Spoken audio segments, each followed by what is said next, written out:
नमस्कार, मैं हूं अब्दुल्ला इमाम और दर्शन जहानाबाद में आप सभी का स्वागत है। हम हाजिर हुए हैं कुछ अहम खबरों के साथ।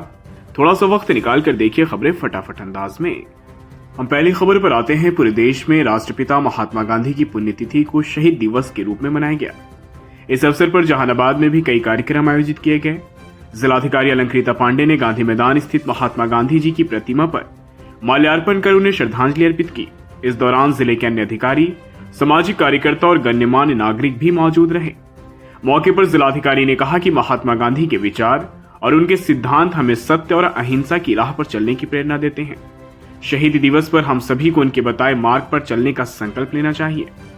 गौरतलब हो कि देश की आजादी में अपने प्राणों की आहुति देने वाले महापुरुषों को याद करते हुए आज का यह दिन हमें उनके बलिदान और आदर्शों की सीख देता है। अब हम दूसरी खबर पर आते हैं, जहां की भारतीय रेलवे के महत्वपूर्ण मंडलों में से एक दानापुर मंडल ने अपनी स्थापना के 100 वर्ष पूरे कर लिए हैं।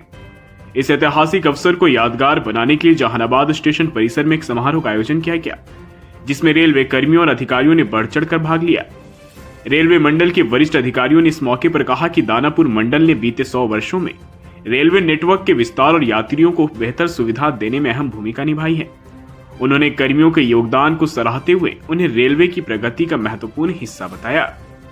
100 वर्ष के गौरवशाली सफर को यादगार बनाने वाले इस समारोह में रेलवे कर्मियों और स्थानीय लोगों की भारी भागीदारी देखी गई।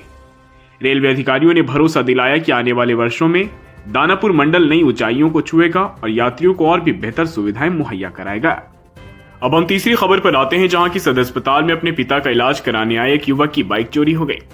जी हां, सदर अस्पताल की सुरक्षा व्यवस्थाओं को चैलेंज करते हुए दिन दहाड़े एक चोर ने अस्पताल परिसर से बाइक की चोरी की और लेकर रफू चक्कर हो गया।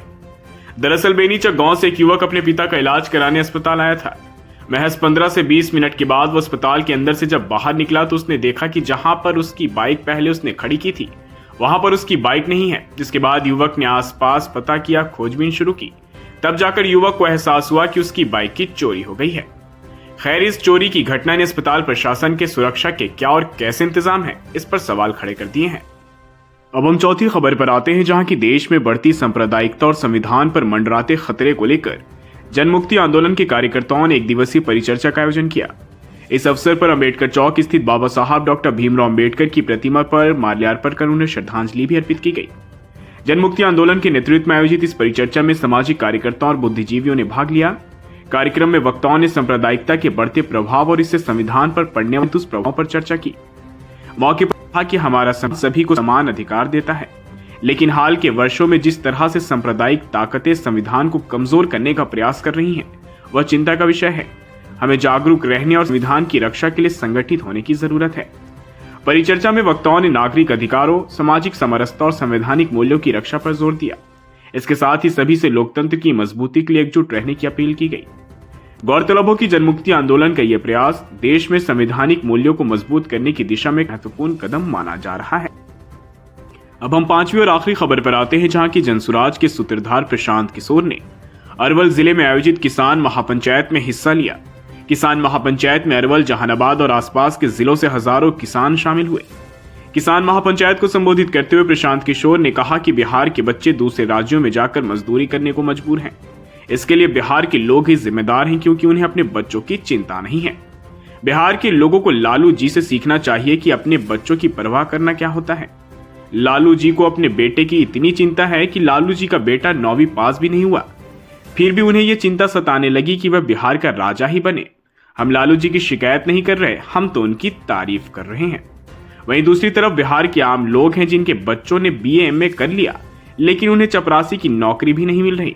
इसके साथ ही जब आपके बच्चे अपना हक मांगने जाते हैं तो बिहार के मुख्यमंत्री नीतीश कुमार आपके बच्चों को दौड़ा दौड़ा कर लाठियों से पिटवाते हैं, और यह दर्शाता है कि यह मुख्यमंत्री महोदय नीतीश कुमार का नया बिहार है। खैर, प्रशांत किशोर ने कई अहम मुद्दों पर भी बात की और मुख्य रूप से नीतीश कुमार और राजद पर जमकर निशाना साधा। तो दोस्तों, ये थी जहानाबाद के दिन भर की कुछ अहम खबरें। खैर, फिलहाल के लिए बस इतना ही। हमें दीजिए इजाजत। हम फिर से हाजिर होंगे नई खबर को लेकर। तब तक के लिए आप अपना बहुत ख्याल रखिए। आपको हमारे खबर को पेश करने का तरीका अगर पसंद आए तो दर्शन जहानाबाद चैनल को लाइक कीजिए, सब्सक्राइब कर मदद कीजिए और शेयर करना ना भूलें।